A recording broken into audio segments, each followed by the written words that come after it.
नमस्कार, मैं हूँ किंजल की निशारकर। मैं एक बीएससी ऑनर्स ग्रेजुएट हूँ और पिछले 3 सालों से मैं 11th और 12th के स्टूडेंट्स को बायोलॉजी और केमिस्ट्री पढ़ा रही हूँ। आज हम गैल्वेनिक सेल्स के बारे में पढ़ने वाले हैं। गैल्वेनिक सेल्स इलेक्ट्रोकेमिस्ट्री चैप्टर में आते हैं, क्लास 12th के केमिस्ट्री के सिलेबस में। गैल्वेनिक सेल का काम क्या होता है? केमिकल एनर्जी को इलेक्ट्रिकल एनर्जी में कन्वर्ट करना। जैसे कि फॉर एग्जाम्पल हम जो रिस्ट वॉच पहनते हैं उसके अंदर जो स्मॉल राउंड शेपेड जो बैटरीज होते हैं, फिर रिमोट के अंदर जो बैटरी होते हैं उनमें केमिकल्स भरा हुआ रहता है। और जब हम उस बैटरी को रिमोट के अंदर डालते हैं और बटन दबाते हैं तो क्या होता है, झट से चैनल चेंज हो जाता है टीवी का।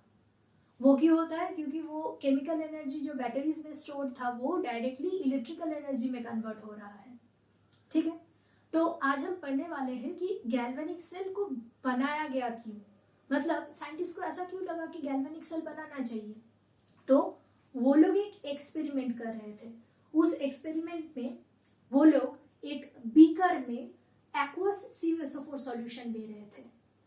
और जब मैंने बोला कि एक्वस CuSO4 तो उसमें क्या क्या है? पानी के अलावा Cu2+ आयन और SO4 2- आयन। ठीक है, अब इस एक्वस CuSO4 के सॉल्यूशन के अंदर उन्होंने एक जिंक रॉड को डीप किया, पूरा नहीं, कुछ हिस्सा डीप किया और कुछ हिस्सा बाहर रखा।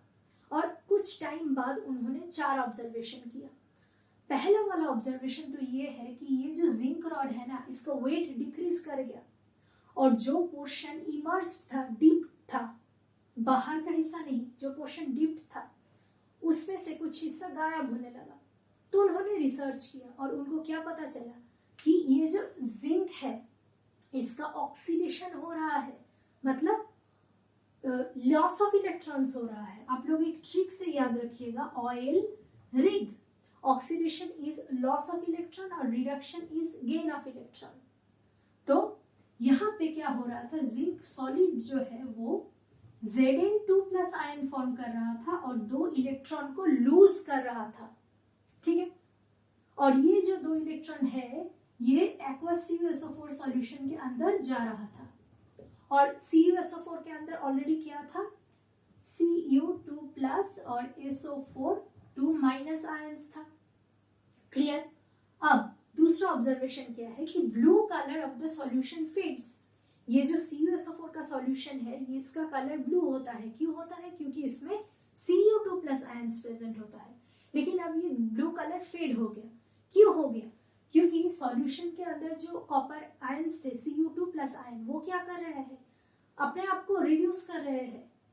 वो इन 2 इलेक्ट्रॉन जो जिंक ने लूज कर दिया था उन 2 इलेक्ट्रॉन्स को एक्सेप्ट किया और कॉपर सॉलिड बना दिया। तो कॉपर आयंस तो गायब होने लगा ना सॉल्यूशन से, इसलिए blue colour of the solution fades. तो Cu2+ 2 इलेक्ट्रॉन, ये जिंक जो इलेक्ट्रॉन को लूज किया था वो 2 इलेक्ट्रॉन है, गिव्स कॉपर सॉलिड। अब तीसरा ऑब्जर्वेशन क्या है, रेडिश ब्राउन प्रेसिपिटेट।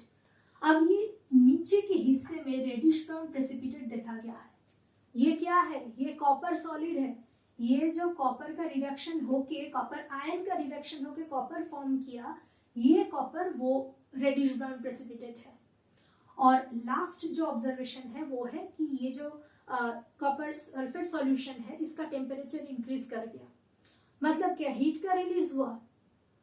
हीट का रिलीज क्यों हुआ? क्योंकि यहाँ पे एक ऑक्सीडेशन और रिडक्शन, दोनों रिएक्शन हो गया, रेडॉक्स रिएक्शन हो गया। तो हम इन दोनों रिएक्शन को एक साथ इकट्ठे करके लिखते हैं रेडॉक्स को।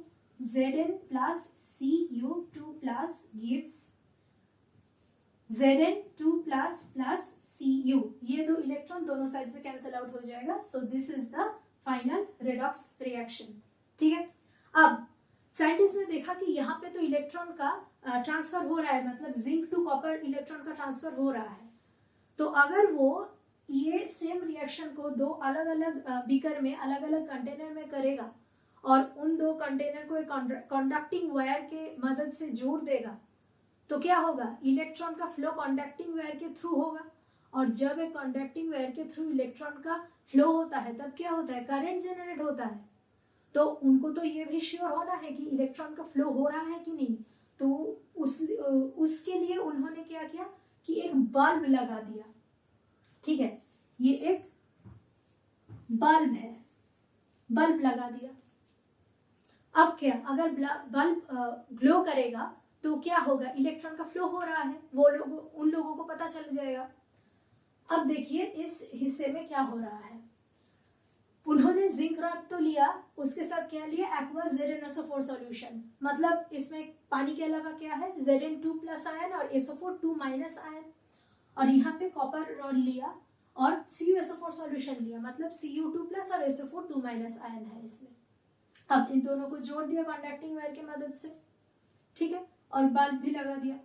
अब क्या हो रहा है, इस हिस्से में ऑक्सीडेशन होगा, जिंक का ऑक्सीडेशन, तो जिंक ऑक्सीडाइज करके Zn2+ आयन फॉर्म किया जो कि सॉल्यूशन के अंदर जा रहा है, और 2 इलेक्ट्रॉन को छोड़ दिया। उन 2 इलेक्ट्रॉन कहाँ जा रहा है, वो रॉड के अंदर से कंडक्टिंग वायर की मदद से इस इलेक्ट्रोड तक जा रहा है, यहाँ तक इस कॉपर रॉड की तरफ जा रहा है।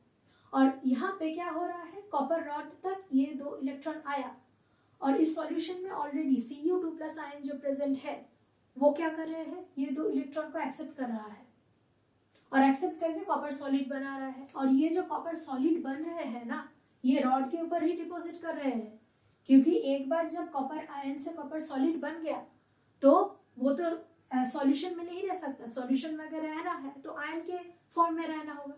ठीक है, ऐसा हो रहा था। अब हमेशा ये याद रखना कि गैल्वेनिक सेल हो या इलेक्ट्रोलाइटिक सेल हो, एनोड में हमेशा ऑक्सीडेशन होगा और कैथोड में हमेशा रिडक्शन होगा। कैसे याद रखोगे, एनोड का ए और ऑक्सीडेशन का ओ दोनों ही वावेल्स है, एक साथ रहते हैं, और कैथोड का सी, रिडक्शन का आर वावेल्स नहीं है तो एक साथ रहते हैं, ऐसे याद रख सकते हो। तो इस केस में गैल्वेनिक सेल के केस में ये एनोड जो है ये इलेक्ट्रॉन दे रहा है, किसको दे रहा है, कैथोड को दे रहा है, और कैथोड इलेक्ट्रॉन ले रहा है। तो इस केस में देने वाले जो एनोड है ये है नेगेटिव टर्मिनल, क्योंकि ये इलेक्ट्रॉन दे रहा है, और ये कैथोड जो है वो एक्सेप्ट कर रहा है इलेक्ट्रॉन को, तो इसलिए वो होगा पॉजिटिव टर्मिनल। ठीक है, तो आई होप कि गैल्वेनिक सेल का कंस्ट्रक्शन आप लोगों को बहुत अच्छे से समझ में आ गया। अगर आप ऐसे ही पूरा का पूरा केमिस्ट्री मुझसे पढ़ना चाहते हैं, बोथ 11th एंड 12th, मैं जो एडवी प्लेटफॉर्म में क्लासेस लूंगी उसमें आप ज्वाइन कर सकते हो, कोई भी ज्वाइन कर सकते हैं। 11th और 12th के जो नीट के लिए प्रिपरेशन कर रहा है, फिर बोर्ड्स के लिए ICSE, CBSE, ISC, कोई भी ज्वाइन कर सकता है। और तब तक के लिए have a nice day. Thank you.